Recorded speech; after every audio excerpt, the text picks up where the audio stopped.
തൻ്റെ ഹോട്ടലിന് നേരെ ഉയർന്നു വരുന്ന എല്ലാ വിമർശനങ്ങളെയും പുച്ഛിച്ച് തള്ളുകയാണ് ബ്ലോഗർ മൃണാൽ ദാസ്. കൂടാതെ ആളുകളെ കൊണ്ട് നല്ല രീതിയിൽ പെയ്ഡ് റിവ്യൂസും അദ്ദേഹം ഇപ്പോൾ കൊടുക്കുന്നുണ്ട്.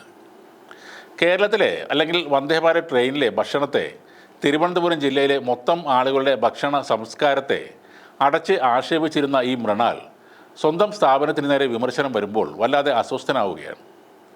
ഇപ്പോൾ പല അഭിമുഖത്തിലും പറയുന്നത് 20 രൂപയ്ക്ക് എൻ്റെ ഹോട്ടലിൽ വന്ന് പാവപ്പെട്ടവൻ കഞ്ഞിയും കാന്താരിമുളകും വയറു നിറയെ കഴിക്കാം എന്നൊക്കെയാണ്. എന്നാൽ അല്പനേരം കഴിഞ്ഞ് ഇതൊക്കെ പുള്ളിക്കാരൻ മറന്നുപോകും. വീണ്ടും ഹൈ സ്റ്റാൻഡേർഡിലേക്ക് എത്തും. ഇത് സാധാരണക്കാർക്കുള്ള ഹോട്ടലല്ല, ഇവിടെ വില കുറച്ച് കൊടുക്കുന്നു എന്ന് ഞാൻ പറഞ്ഞിട്ടില്ല.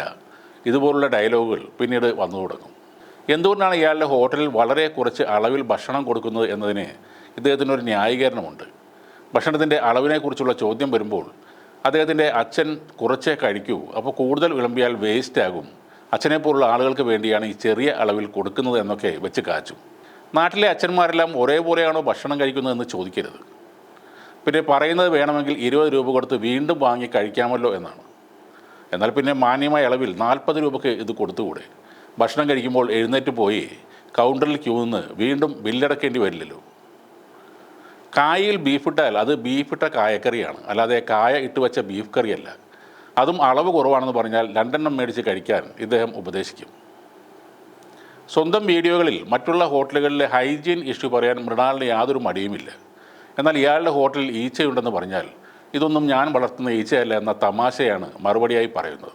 ഒരാൾ ദം ബിരിയാണി കഴിച്ച ശേഷം ഇത് ദം ബിരിയാണി അല്ലല്ലോ എന്ന് ചോദിച്ചപ്പോൾ ഇയാളുടെ സ്റ്റാഫ് പറയുന്നത് ഹോട്ടലിൽ ഭയങ്കര തിരക്കായതുകൊണ്ട് അധിക സമയം ബിരിയാണി അടച്ചു വെക്കാൻ കഴിഞ്ഞില്ല, അതാണ് നിങ്ങൾക്ക് വെള്ള നിറത്തിലുള്ള റൈസ് കിട്ടിയതെന്നാണ്. കാശ് കൊടുത്ത് ഭക്ഷണം കഴിക്കാൻ ഇത്രയ്ക്ക് നിബന്ധനകൾ പാലിക്കേണ്ട ഒരു കാര്യവുമില്ല. അതിൻ്റെ ഏറ്റവും നല്ല ഓപ്ഷനാണ് ഈ കടയിലേക്ക് പോകാതിരിക്കുക എന്നത്. ഇദ്ദേഹത്തിൻ്റെ കടുത്ത അസഹിഷ്ണുതയും പുച്ഛവുമൊക്കെ കാണാതെ ഇരിക്കുകയും ചെയ്യാം. മറ്റൊരു വ്യക്തിയുടെ പോസ്റ്റ് കണ്ടത് ഈ ഹോട്ടലിൽ സാധാരണക്കാരായ നിക്ഷേപകരാണ് മുഴുവൻ പൈസയും ചെലവാക്കിയതെന്നാണ്. കൂടുതൽ നെഗറ്റീവ് റിവ്യൂസും ട്രോളുകളും വന്നാൽ അതിൻ്റെ നഷ്ടം ആ പൈസ മുടക്കിയവർക്കാണ്. മൃണാൽ ആണെങ്കിൽ ഓരോ വിമർശനങ്ങളെയും പുച്ഛിച്ച് തള്ളുകയാണ്. അതോടെ സോഷ്യൽ മീഡിയ മൊത്തത്തിൽ ഈ ഹോട്ടൽ കൺസെപ്റ്റിനെതിരായ പോലെ നിൽക്കുകയാണ്. അത് ബാധിക്കുന്നത് തീർച്ചയായും ആ ഹോട്ടലിൽ പണം മുടക്കിയ ആളുകളെയായിരിക്കും. മിഥുനം സിനിമയിൽ പരിശോധനയ്ക്ക് വരുന്ന ഉദ്യോഗസ്ഥനെ തല്ലിയിട്ട് ഇന്നസെൻ്റ് പറയുന്ന ഒരു ഡയലോഗുണ്ട്. ഇത് തുറന്ന് പ്രവർത്തിച്ചില്ലെങ്കിലും അടച്ചു പൂട്ടിയാലും എനിക്കൊരു പുല്ലും ഇല്ലടാന്ന്.